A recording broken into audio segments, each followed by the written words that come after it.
Hindi வாக்கியங்களில் Hua, ஹுய், ஹுவே இதோட பயன்பாட்டை பற்றி சொல்லுங்கள் அப்படின்னு சொல்லி கேட்டிருந்தீங்க காமெண்ட் செக்ஷனில். ஹுவா, ஹுய், ஹுவே மூணுக்குமே ஒரே மீனிங் தான். இது ஒரு செயல், அதாவது ஒரு ஆக்ஷன் அல்லது ஒரு நிலை, ஒரு ஸ்டேட்டஸ், முடிஞ்சிடுச்சு அப்படின்னு குறிக்கிறதுக்காகத்தான் இதை நம்ம பயன்படுத்துகிறோம். ஒரே மீனிங் இருந்ததுன்னா ஏன் இது 3 விதமாக இருக்குது அப்படின்னு கேட்டிங்கன்னா, இது ஆண்பால் பெண்பால் ஒருமை பன்மைக்கு தகுந்த மாதிரி தான் இது வாக்கியத்தில் அமைப்போம். நம்ம ரொம்ப போட்டு குழப்பிக்க வேண்டாம். ஸ்கிப் பண்ணாமல் வீடியோ கடைசி வரைக்கும் பாருங்கள். இது என் சென்டென்சஸ் மூலமாக நான் புரிய வைக்கிறதுக்கு ட்ரை பண்ணியிருக்கேன். ஒவ்வொரு சாப்டரும் முடியும் போதும், அதாவது ஹுவா பற்றி சென்டென்சஸ் முடியும் போதும், ஹுய் பற்றியும் ஹுவே பற்றியும் சென்டென்சஸ் முடியும் போது ஒரு கேள்வி கேட்டிருக்கேன், கொஷின் கேட்டிருக்கேன். அதை வீடியோ அங்கே பாஸ் பண்ணி ஆன்சர் பண்ண ட்ரை பண்ணுங்கள். வணக்கம், நமஸ்கார், welcome back to my channel. என் பேர் உமா. இப்போது ஹுவா, ஹுய், ஹுவே இது எல்லாமே ஹோனாங்கிற வினைச்சொல்லோட கடந்த கால வடிவம்தான். ஹோனாங்கருக்கு நான் ஏற்கனவே 2 வீடியோ போட்டுட்டேன். அதோட லிங்க் நான் டிஸ்கிரிப்ஷனில் கீழே கொடுத்துருக்கேன். கண்டிப்பாக அதையும் போய் செக் பண்ணி பாருங்கள். ஹோனா அப்படிங்கிறதுக்கு மீனிங்னு பார்த்தீங்கன்னா நடப்பது அல்லது ஆவது அப்படிங்கிறது. நடப்பது, ஆவது. இப்போ இது எப்படியெல்லாம் யூஸ் பண்ணலாம் அப்படின்னா, ஹுவா அப்படிங்கிறது ஆல முடியறதுனால இது ஆண்பால் ஒருமைக்கு நம்ம யூஸ் பண்ணுவோம். ஏதாவது ஒரு விஷயத்தை பற்றி பேசுகிறோம் அப்படின்னா அது ஆண்பாலில் இருக்குது, ஒருமையில் இருக்குது அப்படின்னா ஹுவா மேஸ்குலின் சிங்குலர் அப்படின்னு ஆயிருமது. ஆண்பால் ஒருமை. ஹுவே அப்படிங்கிறது ஏல முடியறது எல்லாமே பன்மைக்கு நம்ம யூஸ் பண்ணுவோம் அல்லது மரியாதைக்கு யூஸ் பண்ணுவோம். ஆண்பால் பன்மை அல்லது மரியாதைக்கு ஹுவே. ஹுய் அப்படிங்கிறது ஈல முடியறது பெண்பால் ஒருமைக்கும் யூஸ் பண்ணுவோம், பன்மைக்கும் யூஸ் பண்ணுவோம். இப்போ இதைய சென்டென்சஸ் மூலமாக புரிஞ்சிட்டிங்கன்னா உங்களுக்கு இன்னும் ஈஸியாக இருக்கும். ஃபர்ஸ்ட் பாருங்கள், என் வேலை முடிந்தது. மேரா காம் பூரா ஹுவா. மேரா அப்படின்னா என்னுடைய, காம்னா வேலை. மேரா காம் அப்படின்னா என்னோட வேலை. பூரா ஹுவானா முடிஞ்சிடுச்சு. பூரா ஹோனா அப்படின்னா முழுமையாக முடிஞ்சிடுச்சு. இப்போ மேரா காம் பூரா ஹுவா, இந்த இடத்துல என்ன முடிஞ்சிடுச்சு அப்படின்னு பார்த்தீங்கன்னா காம். இப்போ காம் பற்றி தான் பேசுகிறோம், அதாவது வேலை பற்றி. காம்ங்கிறது ஆண்பால் வார்த்தை. இதில் ஒருமையில் தான் இருக்குது, ஒரு வேலையை பற்றி தான் நம்ம சொல்கிறோம். ஸோ ஒருமையில் இருக்கும்போது இது மேரா ஆல ஃபஸ்ட் மேரான்னு வரும், இன்னொன்று பூரா ஹுவா அப்படின்னு வரும். இந்த இடத்துல ஹுவான் தான் வரும். மேரா காம் பூரா ஹுவா, ஏன்னா காம் ஆண்பால் ஒருமை. அடுத்தது, நேற்று இரவு ஒரு விபத்து ஏற்பட்டது. கல் ராத் ஏக் ஹாத்ஸா ஹுவா. கல்னா நேற்று, இது ஹுவாங்கிறது பாஸ்ட் டென்ஸில் இருக்கிறதுனால கல் நேற்று தான் குறிக்கும், நேற்றுக்கு. ராத் அப்படின்னா இரவு, கல் ராத் அப்படின்னா நேற்று இரவு. ஏக் ஒரு, ஹாத்ஸா அப்படின்னா விபத்து, ஹுவா அப்படின்னா ஏற்பட்டது, நடந்தது. கல் ராத் ஏக் ஹாத்ஸா ஹுவா. இப்போ என்ன நடந்ததுன்னா விபத்து ஏற்பட்டது. விபத்தை பற்றி பேசுகிறோம். விபத்து ஆண்பால் வார்த்தை, ஒருமையில் இருக்குது. ஒரு விபத்தை பற்றி பேசுகிறோம். ஸோ ஒருமை, ஆண்பால், இது ரெண்டும் இருக்கிறதுனால ஹுவா அப்படின்னு நம்ம முடிக்கிறோம். அந்த வேலை அது நடந்து முடிஞ்சிடுச்சு. கல் ராத் ஏக் ஹாத்ஸா ஹுவா. அங்கே என்ன நடந்தது? வஹா கியா ஹுவா. வஹா அப்படின்னா அங்கே, கியாங்கிறது ஒரு கேள்விக்குண்டான வேர்ட் தான். இது என்ன அப்படிங்கிறது. ஹுவா நடந்தது, வஹா கியா ஹுவா அங்கே என்ன நடந்தது. இப்போ இங்கே ஒரு கொஷன் நம்ம கேட்குறோம். பொதுவாக ஒரு கொஷன் கேட்கும்போது அங்கே என்ன நடந்தது அப்படின்னு அது ஆண்பாலாக தான் இருக்கும். நம்ம பொதுவாக கேட்கும்போது அந்த விஷயம் என்னன்னு நம்மளுக்கு தெரியாது. ஸோ அந்த சமயத்தில் நம்ம ஆண்பாலாக தான் நம்ம அதை கருதி அதை யூஸ் பண்ணுவோம். பொதுவாகவே அங்கே என்ன நடந்தது, வஹா கியா ஹுவா, என்ன விஷயம் நடந்தது. ஸோ இங்கே கியா ஹுயின்னு நம்ம கேட்க மாட்டோம், வஹா கியா ஹுவா அப்படின்னு தான் கேட்போம். அடுத்தது, சாப்பாடு ஆறிடுச்சா. கானா டண்டா ஹுவா. கானா அப்படின்னா சாப்பாடு, டண்டா அப்படின்னா ஆறுறது. இந்த இடத்துல டண்டா ஹோனா அப்படின்னா ஆறுறது, அதாவது கூல் ஆகிறது. ஸோ கானா டண்டா ஹுவா, சாப்பாடு ஆறிடுச்சா, கானா டண்டா ஹுவா. இந்த இடத்துல எது பற்றி நம்ம பேசுகிறோம் அப்படின்னா சாப்பாட்டை பற்றி பேசுகிறோம். கானா அப்படிங்கிறது, கானாங்கிறது ஆண்பால் வார்த்தை. இது ஒருமையாகத்தான் நம்ம எடுத்துக்கிறோம். சாப்பாடு அப்படிங்கிறது கானா, டண்டா ஹுவா. அதனால தான் ஹுவான்னு யூஸ் பண்ணியிருக்கிறோம். ஆண்பால் ஒருமை. கானா டண்டா ஹுவா, டண்டாங்கிறது ஆண்பால் தான். அடுத்தது தரையில் தண்ணி சிந்தி இருக்கு. ஃபர்ஷ் பர் பானி கிரா ஹுவா ஹை. ஃபர்ஷ்னா தரை, ஃபர்ஷ் பர் அப்படின்னா தரையில், தரை மேல் அப்படின்னு கூட நீங்கள் எடுத்துக்கலாம். பானி அப்படின்னா தண்ணி, கிரா ஹுவா அப்படின்னா விழுந்திருக்கு அப்படிங்கிற அர்த்தம் தான். பட் இந்த இடத்துல தண்ணிங்கிறதுனால சிந்தி இருக்குது அப்படிங்கிற அர்த்தம். கிரா ஹுவா ஹை அப்படின்னா சிந்தி இருக்குது. ஸோ அந்த வேலை முடிஞ்சிருக்குது. சிந்துறது வேலைங்கிறது, அதாவது கீழே விழுற வேலை முடிஞ்சிடுச்சு அப்படின்னு சொல்கிறதுக்கு தான் இந்த இடத்துல கிரா ஹுவா ஹை, ஏற்கனவே சிந்தி இருக்குது. ஃபர்ஷ் பர் பானி கிரா ஹுவா ஹை. என்ன விழுந்திருக்குது? தண்ணி. தண்ணி ஆண்பால் ஒருமையில் தான் நம்ம எடுத்திருக்கோம். ஆண்பால் ஒருமைக்கு ஹுவான்னு யூஸ் பண்ணுவோம். ஃபர்ஷ் பர் பானி கிரா ஹுவா ஹை. நான் இங்கு 1 வருடம் ஆகிறது. முझे यहाँ आए 1 साल हुआ है. முझேனா இந்த இடத்துல எனக்கு. ஹிந்தியில் சில சமயம் எக்ஸ்ப்ரெஸ் பண்ணும்போது நான்கு மேன் அப்படியே நம்ம எக்ஸ்ப்ரெஸ் பண்ண மாட்டோம். எனக்கு இங்கே 1 வருஷம் ஆச்சு அப்படிங்கிற விதத்தில் தான் நம்ம எக்ஸ்ப்ரெஸ் பண்ணுவோம். ஸோ தமிழில் ஒரு மாதிரி எக்ஸ்ப்ரெஸ் பண்ணுவோம், ஹிந்தியில் எக்ஸ்ப்ரெஸ் பண்ணும்போது வேறு மாதிரி இருக்கும்.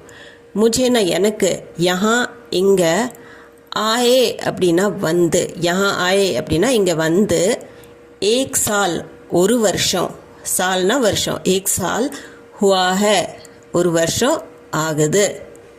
இப்போது இந்த இடத்துல நம்ம எதை பற்றி பேசுகிறோம்? நான் இங்கே 1 வருஷம் ஆகுது அப்படின்னு சொல்கிறதுக்கு இந்த இடத்துல இந்த ஹுவா ஹேங்கிறது ஒரு வருஷத்தை பற்றி தான் சொல்கிறோம். ஸோ 1 வருஷங்கிறது ஆண்பால் ஒருமை. முझे यहाँ आए 1 साल हुआ है. இப்போது ஹுவா ஹை பார்த்தோம். இதுக்கு உண்டான ஒரு குவெஸ்சன் நீங்கள் ட்ரை பண்ணுங்கள். எனக்கு எதுவும் ஆகவில்லை. எனக்கு எதுவும் ஆகவில்லை. இங்கே நீங்கள் ஹுவா எப்படி யூஸ் பண்ணுவீங்க அப்படிங்கிறத ட்ரை பண்ணி பாருங்கள், கமெண்ட் செக்ஷனில் சொல்லுங்கள். அடுத்தது ஹுய் பார்க்கலாம் நம்ம. இன்று காலை கனமழை பெய்தது. ஆஜ் சுபா தேஸ் பாரிஷ் ஹுய். ஆஜ்னா இன்னைக்கு, சுபா அப்படின்னா காலையில், ஆஜ் சுப அப்படின்னா இன்று காலை, இன்னைக்கு காலையில். தேஸ் பாரிஷ், பாரிஷ்னா மழை, தேஸ் பாரிஷ் அப்படின்னா கனமழை. இப்போ இந்த இடத்துல தேஸ் அப்படிங்கிறது ஃபாஸ்ட்டுங்கிற அர்த்தம் தான் ஆக்சுவலாக தனியாக யூஸ் பண்ணிங்கன்னா ஓடுறதுக்கெல்லாம். பட் தேஸ் பாரிஷ் அப்படின்னா கனமழை, ரொம்ப ஹெவி ரெயின் அப்படின்னு சொல்கிறதுக்கு தேஸ் பாரிஷ். ஹுய், மழை கூட எப்போவுமே ஹோனாங்கிற வேர்ட் தான் நம்ம யூஸ் பண்ணுவோம். பாரிஷ் ஹுய் அப்படின்னு தான் சொல்லுவோம். பாரிஷ் ஹோனா, பாரிஷ் ஆனான்னு சொல்ல மாட்டோம், வருதுன்னு சொல்ல மாட்டோம். பெய்யுது அப்படிங்கிறதுக்கு பாரிஷ் ஹுய். பாரிஷுங்கிறது பெண்பால் வார்த்தை, ஒருமையில் இருக்குது. அதனால் ஆஜ் சுப தேஸ் பாரிஷ் ஹுய் அப்படின்னு தான் நம்ம முடிப்போம், ஹுய் யூஸ் பண்ணுவோம். என் தரப்பில் தவறு நடந்தது. முத்சே கல்தி ஹுய். என்னால் தப்பு நடந்தது அப்படின்னு நம்ம சொல்லலாம். முத்சே அப்படின்னா என்னால். கலத்தி, கல்தி கலத்தி ரெண்டுமே சொல்லலாம். கலத்தி ஹுய் அப்படின்னா தவறு நடந்தது. இப்போது முத்சே என்னால், கலத்தி ஹுய் தவறு நடந்தது. இப்போ கலத்தி அப்படிங்கிறது ஒருமையில் இருக்குது, பெண்பால் வார்த்தை. ஒருமை பெண்பாலுக்கு ஹுய் அப்படின்னு நம்ம யூஸ் பண்ணுறோம். முத்சே கலத்தி ஹுய், முத்சே கலத்தி ஹுய். அவள் மிகவும் பிரபலமானாள். वो बहुत प्रसिद्ध हुई. वो அப்படின்னா இந்த இடத்துல அவள், ஏன்னா ஹுய் அப்படின்னு நம்ம முடிக்கிறது பெண்ணுக்கு தான் நம்ம யூஸ் பண்ணுவோம், ஈல முடியறது.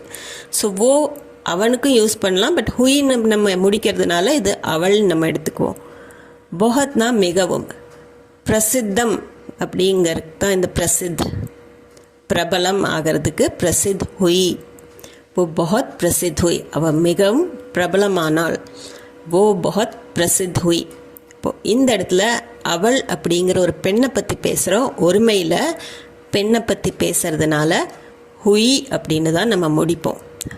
वो बहुत प्रसिद्ध हुई, वो बहुत प्रसिद्ध हुई. அடுத்தது புத்தகம் மேஜை மேல் வைக்கப்பட்டுள்ளது. கிதாப் மேஸ் பர் ரखी हुई है. கிதாப் அப்படின்னா புத்தகம், மேஸ் அப்படின்னா டேபிள், மேஸ் பர் அப்படின்னா டேபிள் மேலே. ரக்னானா வைக்கிறது, ரக்கி ஹுய் ஹை வைக்கப்பட்டுள்ளது. ஸோ கிதாப் மேஸ் பர் ரக்கி ஹுய் ஹை. இந்த இடத்துல எதை பற்றி பேசுகிறோம் அப்படின்னா கிதாப் புத்தகத்தை பற்றி பேசுகிறோம். கிதாபுங்கிற வார்த்தை பெண்பால் வார்த்தை, ஒருமையில் இருக்குது, ஒரு புத்தகத்தை பற்றி பேசுகிறோம். ஸோ ஒருமை பெண்பால் வார்த்தைக்கு ஹுய் அப்படிங்கிறது தான் யூஸ் பண்ணுவோம். கிதாப் மேஸ் பர் ரக்கி ஹுய் ஹை. டீ சூடாகி விட்டதா இல்லையா? சாய் கர்ம் ஹுய் யா நஹி? சாய் டீயை சொல்கிறோம். கரம் அப்படின்னா சூடு, கரம் ஹோனா அப்படின்னா சூடாகிறது. கரம் ஹுய் யா நஹி, ஆச்சா இல்லையா அப்படின்னு நம்ம கேட்கும்போது ஆர் அப்படின்னு இங்கிலீஷில் யூஸ் பண்ணுவோம் வேர்டு. தமிழில் நம்ம அப்படியா இப்படியா அப்படின்னு கேட்கறதுக்கு ஹிந்தியில் யா அப்படிங்கிற வேர்டை நம்ம யூஸ் பண்ணுவோம். ஸோ கரம் ஹுய் யா நஹி, ஆச்சா இல்லையா. ஸோ இந்த இடத்துல டீயை பற்றி பேசுகிறதுனால டீ பெண்பால் வார்த்தை சாய், அதனால் கரம் ஹுய் அப்படின்னு தான் கேட்போம். சாய் கரம் ஹுய் யா நஹி. இப்போது உங்களுக்கு செகண்ட் கொஷன், ஹுய் நம்ம இப்போ பார்த்தோம். ஹுய் யூஸ் பண்ணி இந்த சென்டென்ஸை நீங்கள் ஃப்ரேம் பண்ணி கமெண்ட் செக்ஷனில் சொல்லுங்கள். வீடியோ பாஸ் பண்ணிக்கோங்க. என் தேர்வு நேற்று முடிந்தது, தேர்வுக்கு பரீட்சான்னு யூஸ் பண்ணிக்கலாம்.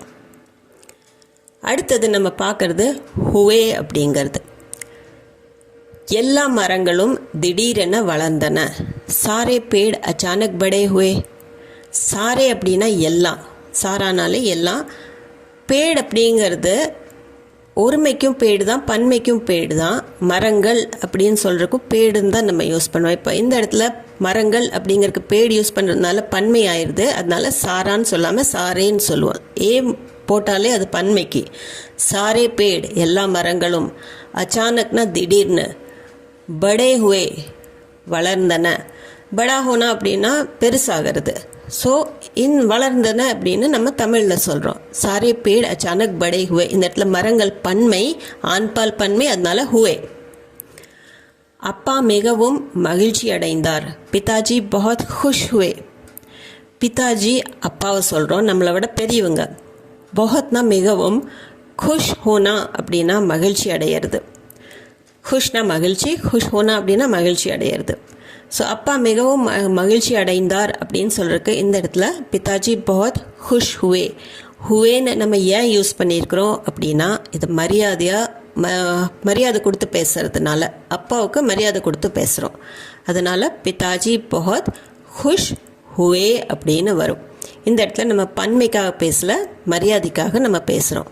பிதாஜி பஹத் खुश हुए, पिताजी बहुत खुश हुए. அடுத்தது மக்கள் வரிசையில் நிற்கிறார்கள். லோக் கத்தார் மே खड़े हुए हैं. லோக்னா மக்கள், கத்தார் அப்படின்னா வரிசை, லைன். கத்தார் மே வரிசையில், खड़ा होना அப்படின்னா நிற்கிறது. खड़े हुए हैं, खड़ा हुआ हैன்னு சொல்லாமல் ஏன் खड़े हुए हैं அப்படின்னு சொல்கிறோம் அப்படின்னா இது பன்மையில் இருக்குது, அதனால தான் ஹுவே அப்படின்னு நம்ம யூஸ் பண்ணுறோம். அதே சமயம் கடாக்கு பதிலாக கடே, பன்மைக்கு ஆண்பாலில் ஏன்னு தான் வரும். லோக் கத்தார் மே खड़े हुए हैं. மக்கள் வரிசையில் நிற்கிறார்கள். லோக் கத்தார் மே खड़े हुए हैं அப்படின்னு சொல்லணும். மரத்திலிருந்து இலைகள் உதிர்ந்திருந்தன. पेड़ से पत्ते गिरे हुए थे. पेड़ அப்படின்னா மரம், पेड़ से மரத்திலிருந்து, பத்தேனா இலைகள், பத்தா அப்படிங்கிறது இலை, ஆண்பால் வார்த்தை. பத்தா அப்படின்னா, பத்தி அப்படின்னா சின்ன இலைக்கு அது பெண்பாலாக இருக்கும். இது பத்தா அப்படின்னா ஆண்பால், இலைகள் அப்படின்னு சொல்கிறதுக்கு பத்தேன்னு வரும். ஸோ இந்த இடத்துல ஆண்பால் பன்மையில் இருக்குது, பத்தே. பேட் சே பத்தே கிரே ஹுவே தே, உதிர்ந்திருந்தன. கிர்னானா விழருது, கீழே விழுந்திருந்தது அப்படின்னு சொல்கிறதுக்கு உதிர்ந்திருந்தன அப்படிங்கிற அர்த்தத்தில் தான் நம்ம சொல்லுவோம் தமிழில். கிரே ஹுவே தே பன்மை ஆண்பாலுக்கு. இப்போது உங்களுக்கு தேர்ட் கொஷன், ஹுவே யூஸ் பண்ணி இந்த 4 சென்டென்ஸ், லாஸ்ட் 4 சென்டென்சஸ் நம்ம ஹுவே யூஸ் பண்ணியிருந்தோம். அதை யூஸ் பண்ணி அவனுக்குள் நிறைய மாற்றங்கள் ஏற்பட்டுள்ளன. மாற்றங்கள் அப்படிங்கிறதுக்கு நீங்கள் பத்லாவ் அப்படின்னு நீங்கள் யூஸ் பண்ணிக்கலாம். இப்போ இதுக்கு ஏற்பட்டுள்ளன அப்படிங்கிறதுக்கு இந்த ஹுவே எப்படி யூஸ் பண்ணுவீங்க அப்படிங்கிறத கமெண்ட் செக்ஷனில் சொல்லுங்கள். அடுத்தது நம்ம பார்க்குறது ஹுய், அதாவது ஹுவா, ஹுய், ஹுவே மூணும் பார்த்தோம். பெண்பால் பன்மைக்கு நம்ம எப்படி யூஸ் பண்ணுறோம் அப்படின்னா ஹுய். ஹுய் வந்து நேசல் டோனோட ஹுய். அவள் கண்கள் கலங்கின. உஸ்கி ஆங்கே நம் ஹுய். உஸ்கி அப்படின்னா அவளுடைய, ஆங்க்னா கண், ஆங்கே அப்படின்னா கண்கள், நம் ஹுய் அப்படின்னா கலங்கின. கண்ணில் ஈரம் தெரிஞ்சுருந்தா அது நம் ஹோனா அப்படின்னு சொல்லுவோம். நம்னாலே அந்த ஈரத்தை தான் சொல்கிறது. உஸ்கி ஆங்கே நம் ஹுய். இப்போ கண்கள் அப்படிங்கிறது ஆக்கேங்கிறது பெண்பால் வார்த்தை. ஆக்கே நம் ஹுய் அப்படின்னு தான் நம்ம முடிப்போம். கலங்கின அப்படின்னு சொல்கிறதுக்கு நம் ஹுய். ஸோ பெண்பால் பன்மைக்கும் ஹுயின்னு தான் வரும். அது நேசல் டோனோடு வரும். ஹுய்க்கு பதிலாக ஹுய் அப்படின்னு வரும். அவள் கண்கள் கலங்கின. உஸ்கி ஆக்கே நம் ஹுய். ஆக்குங்கிறது பெண்பால் பன்மையில் யூஸ் பண்ணியிருக்கிறோம். அதனால் நம் ஹுய். பெண்பால் பன்மைக்கும் ஹுய் வித் நேசல் டோன். அவள் கண்கள் கலங்கின. உஸ்கி ஆங்கே நம் ஹுய். உஸ்கி ஆங்கே நம் ஹுய். அடுத்த சென்டென்ஸ் நம்ம பார்க்க போகிறது எல்லா புத்தகங்களும் சிதறி கிடந்தன. சாரி கிதாபே பிக்ரி ஹுய் थी. சாரி எல்லா, கிதாபே அப்படின்னா புத்தகங்கள். கிதாப் அப்படிங்கிறது புத்தகம், கிதாபே அப்படிங்கிறது நம்ம பன்மையில் யூஸ் பண்ணுவோம். கிதாபே. இது கிதாபுங்கிறது பெண்பால் வார்த்தை. அதனால தான் சாரி கிதாபே அப்படின்னு நம்ம சொல்கிறோம் இந்த இடத்துல. சாரி கிதாபே. அதே சமயம் பிக்ரான்னு சொல்லாமல் பிக்ரி ஹுய் थी. பிக்ர்னா அப்படின்னா செதறது, எல்லாமே செதறி கிடந்தது அப்படின்னு சொல்கிறது. சாரி கிதாபே பிக்ரி ஹுய் थी. கிதாபுங்கிறது பெண்பால் வார்த்தை, அதனால் சாரின்னு வருது. கிதாபே பிக்ரி ஹுய் थी. சாரி கிதாபே பிக்ரி ஹுய் थी. பிக்ரிங்கிறது உங்களுக்கு புதுசாக இருந்ததுன்னா நோட் பண்ணி வச்சுக்கோங்க சிதறக்கு. இப்போது உங்களுக்கு உண்டான 4th question. ஹுய் பெண்பால் பன்மைக்கு நம்ம யூஸ் பண்ண வேர்டை யூஸ் பண்ணி ஹுய் அப்படிங்கிறத இந்த சென்டென்ஸை ஃப்ரேம் பண்ணுங்கள். இங்கே நிறைய விஷயங்கள் நடந்தன. விஷயங்களுக்கு நீங்கள் பாத்தே பெண்பாலுக்கு பன்மைக்கு யூஸ் பண்ணிக்கலாம். பாத்தே அப்படிங்கிற வேர்ட். இந்த வீடியோ உங்களுக்கு யூஸ்ஃபுல்லாக இருந்திருக்கும்னு நம்புகிறேன்.